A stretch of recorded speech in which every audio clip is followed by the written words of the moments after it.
Pessoal, informação bombástica, diretamente dos Estados Unidos. Eduardo Bolsonaro soltou o verbo. Disse que pode haver consequências graves para o Brasil se a condenação de Bolsonaro seguir em frente. Mas calma que o plot twist está por vir. Assista e me diga se você acredita que a primeira turma realmente vai arriscar uma Magnitsky na cara e muito mais, apenas para dormir tranquilo, entre muitas aspas, por condenar Bolsonaro por uma ficção em nome da democracia e para deixá-lo no mesmo patamar do Lula, como se isso fosse possível. Assista e comente, vamos ao vídeo. Fala pessoal, queria ver com vocês aqui rapidinho uma postagem muito importante do Trump. Eu não vi essa repercussão toda na mídia, na imprensa, nas redes sociais, e é importantíssimo a gente esclarecer aqui, porque vem mais tempestade, tá? Muito provavelmente vai vir mais tempestade, mais problemas que vão sendo criados por conta desse conluio entre o Lula, o Moraes, o STF, a perseguição, e tudo isso porque querem barrar de aprovar a anistia. Só que o preço está ficando muito alto. A gente vai começar aqui dando uma analisada nesse texto. É um tweet que foi feito pelo presidente Trump. Ele aqui foi traduzido com a ajuda do Google.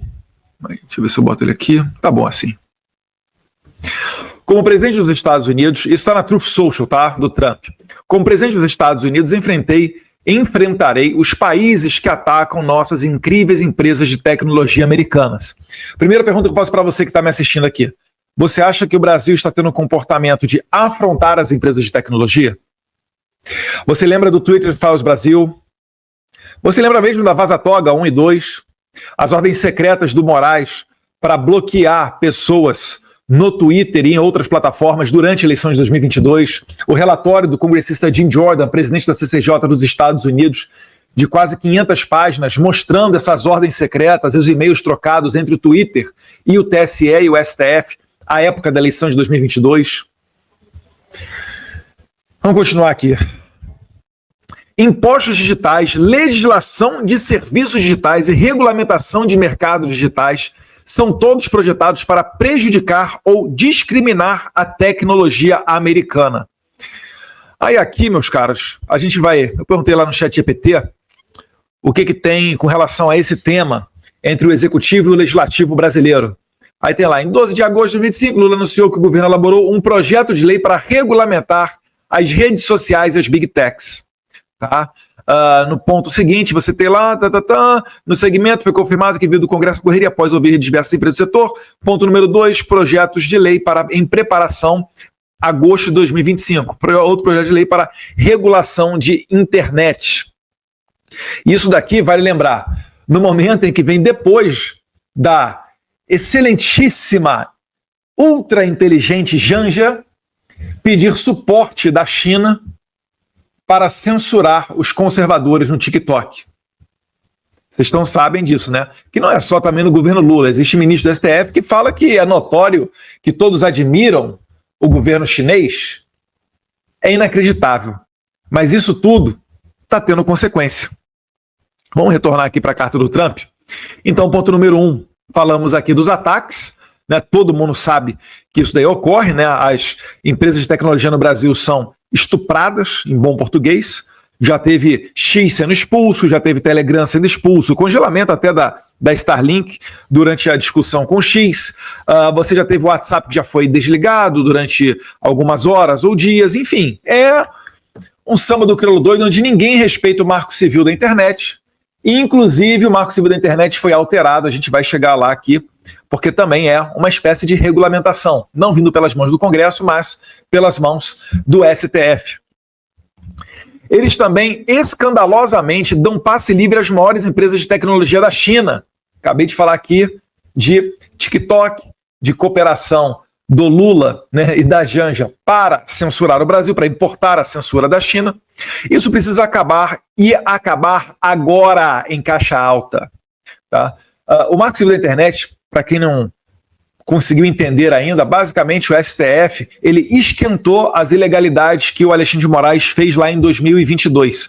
Porque em 2022 o Alexandre de Moraes não poderia derrubar os perfis, não poderia ter mandado aquelas ordens secretas, não poderia, por exemplo, violar os 48 horas para que o usuário bloqueado desse apresentasse a sua defesa. Isso tudo está no Marco Civil da Internet. Mas, com a regulamentação do mês passado, a despeito dos avisos vindo dos Estados Unidos, o STF atropelou o Congresso e regulamentou o artigo 19 do Marco Civil da Internet, a fim de dar poderes a todos os juízes brasileiros. E aí, no caso, essa lei penal é mais benéfica ao Alexandre de Moraes, um criminoso, então ela retroage, a fim de que fosse dado poderes a esses juízes para derrubar as plataformas. Então, se você reclamou do Xandão derrubando 100 a 200 perfis conservadores na eleição de 2022, agora qualquer juiz do Brasil, e se não me engano são 18 mil juízes brasileiros, se eu não estiver equivocado, qualquer um deles poderá fazer a mesma coisa que o Xandão fez em 2022, eles poderão fazer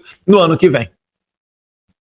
Consegue entender que o Trump aqui está defendendo eleições limpas e transparentes, ele está defendendo aqui a liberdade de expressão, ele está mesmo defendendo a liberdade de imprensa, porque se a imprensa utiliza das redes sociais para dar sua notícia, como a Revista Oeste, como o Terça Livre, como a Jovem Pan lá em 2022, ela vai acabar sendo censurada.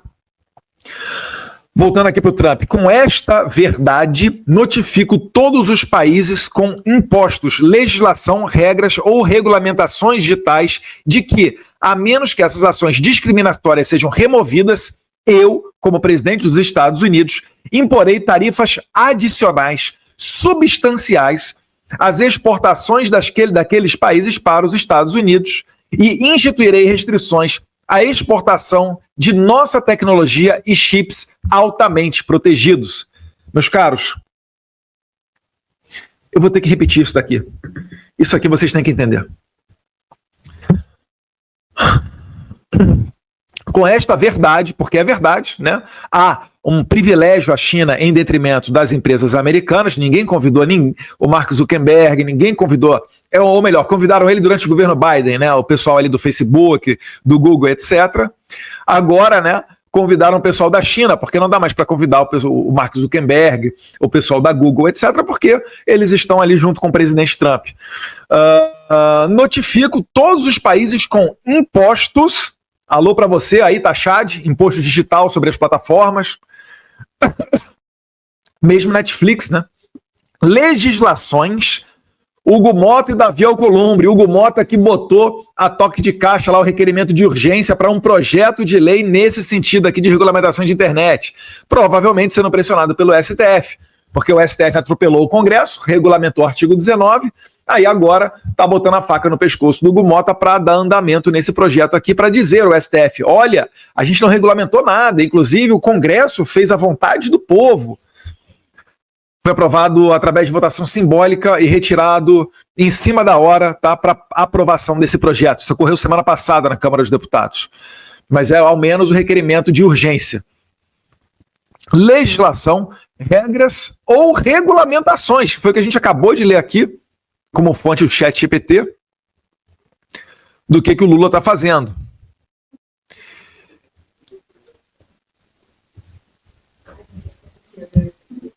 Regulamentações de aqui, ao menos que essas ações discriminatórias sejam removidas, eu, como presidente dos Estados Unidos, imporei tarifas adicionais substanciais às exportações daquele país para os Estados Unidos.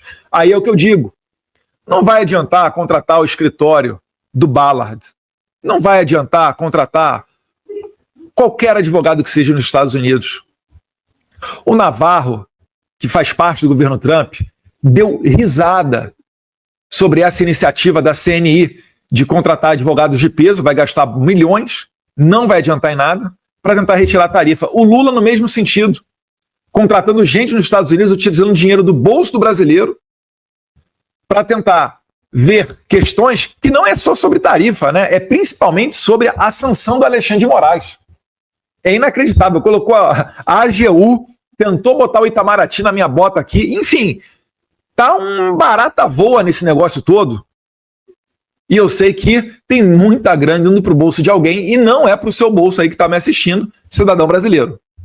Imporei tarifas adicionais substanciais às exportações daquele país para os Estados Unidos e instituirei restrições à exportação de tecnologia e chips altamente protegidos.